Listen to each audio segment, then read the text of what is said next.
Now, how many people out here in the audience, just give me a quick hand raise, actually know how much dietary fat they take in their diet every day? Anyone know? Anyone keep track?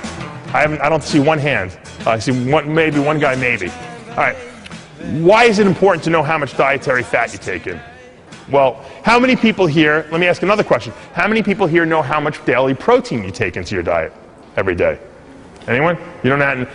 Yeah, I see guys that compete, they don't even know how much protein they're taking in. How many people think that they take in more than 200 grams of protein a day? All right, much more hands, okay? How many people think they take in more than 100 grams of fat per day? Okay, I got one hand. My point I'm trying to make is most people know or have some awareness of the protein level that they're consuming every day, but they don't know how much dietary fat they're taking in. And this is a problem, especially if you're trying to maximize fat loss and muscle gains and maximize health. The reason being that just like there's essential protein and essential amino acids, there's essential fatty acids that we need to take in. If you don't consume these fats every day, the body will not grow properly and recover from workouts. The body won't make hormones adequately, and the body won't burn fat properly. Now, you might be asking, well, why won't the body burn fat adequately if I'm not taking in enough fat?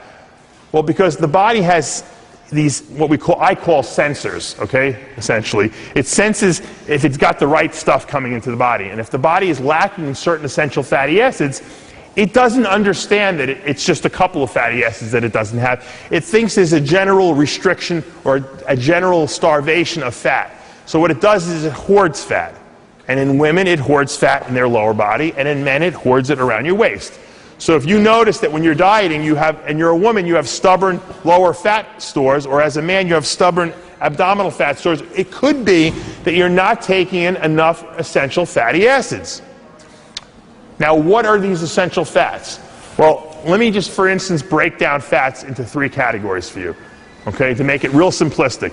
Animal or saturated fats are what you get from like red meat, whole eggs, chicken to a certain degree. We do need saturated fat in the body, but we don't need a lot of it, okay? So we need some saturated fats, so you should be eating some whole eggs. You should be getting a little red meat. If you're not a red meat eater, I would recommend some whole eggs, because that's a good way to get saturated fats. Even coconut oil gives you a little saturated fat. That's a pretty healthy source of them as well. The majority of your fat intake should come from what we call the monounsaturated fats, which are like your extra virgin olive oil, your macadamia nut oil that I just talked about, your avocado oil. But the category of essential fats are known as your polyunsaturated fats. These are plant fats that the body cannot synthesize on their own. There's 2 families of these essential fats. One is called omega-3 fats, one are called the omega-6 fats. The omega-3s, a lot of people kind of are becoming aware of because people are talking about them a lot. That's your fish oil, your flaxseed oil. What a lot of people don't realize is that human beings cannot convert plant sources of omega-3 fats into usable form very efficiently. We just can't do it. You give a cow a whole field of grass and they'll turn that grass into usable omega-3s. Humans cannot do it though. We eat flaxseed, which we know is super high in omega-3 fats, and we can't convert it to usable form. We don't have the enzyme systems. So what do we have to do? To get the usable form of the omega-3s, which is known as DHA and EPA, we got to eat animal sources of it. What are the animal sources of omega-3 fats? Well, salmon, the fatty fishes, salmon, swordfish, sardines, stuff like that. Great source, mackerel, great sources of omega-3 usable fats. If any of you eat grass-fed beef. Grass-fed beef, okay, is a very high source of omega-3 fats.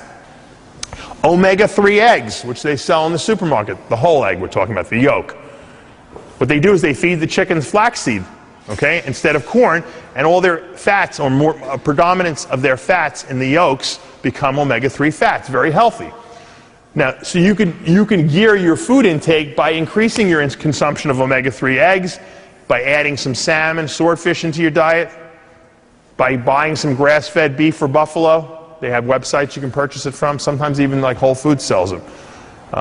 Or, because you should do some from food. I would recommend you take a supplement, okay? You don't need a lot of omega-3 and omega-6 fats. but you do need to take in some. I say you probably need about 6 grams of each. That's 12 grams a day total of essential fats. Not a lot. It's a lot easier, though, to take them in supplement form.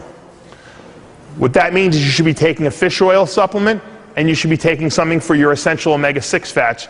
I recommend evening primrose oil. I like that as a good source of what we call GLA.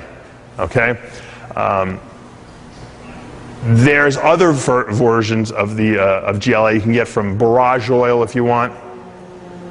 But the easiest is fish oil and primrose oil. And to make it easy for you guys, what I did was I created a supplement. I really did it for myself. I'm a pretty selfish guy, but I figured as long as I did it for myself, I might as well share it with everyone else.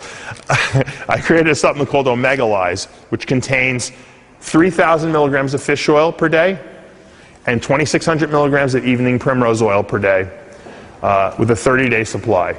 So I put it all together. Now, what other companies don't, you might see some omega-3 and 6s in the store that they sell. The problem is they never put fish oil and primrose oil together. They always put the plant sources together. So you might see flaxseed and primrose together, okay?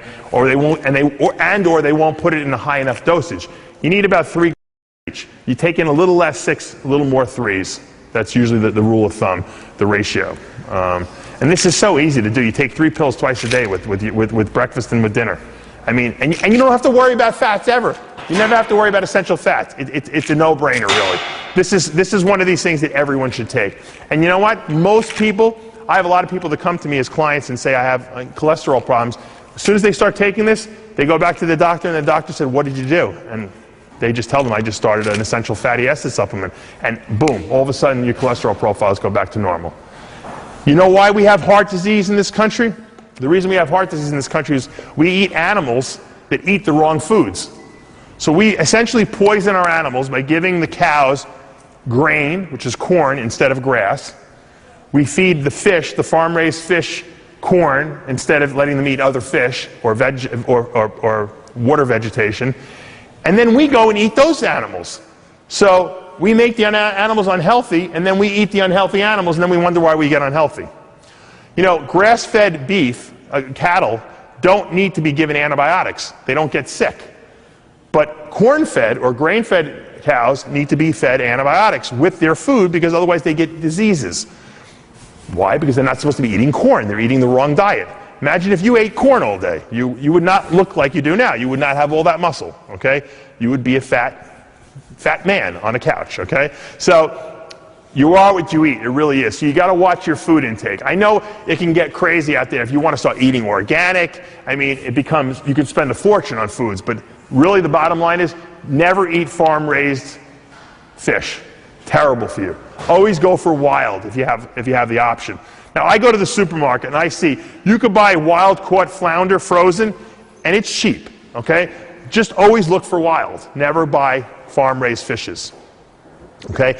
Now, meats are a different story. It's harder to find grass-fed beef. But I actually order grass-fed buffalo from a website. If you go to my DavePalumbo.com website, you can find I have a link there to a place that actually will do free shipping with you. Because a lot of times these frozen beefs that come to you, the shipping is what kills you on the price. But they're very reasonable. It's like $6 a pound for ground buffalo, grass-fed. And I got news for you, the grass-fed buffalo has more omega-3 fats, more than salmon do. It's amazing. And now you don't have to worry about eating red meat and being unhealthy, okay? And everyone knows red meat is great for building muscle. But if you eat too much of it, you're going to get heart disease. So go with the grass-fed if you have the option.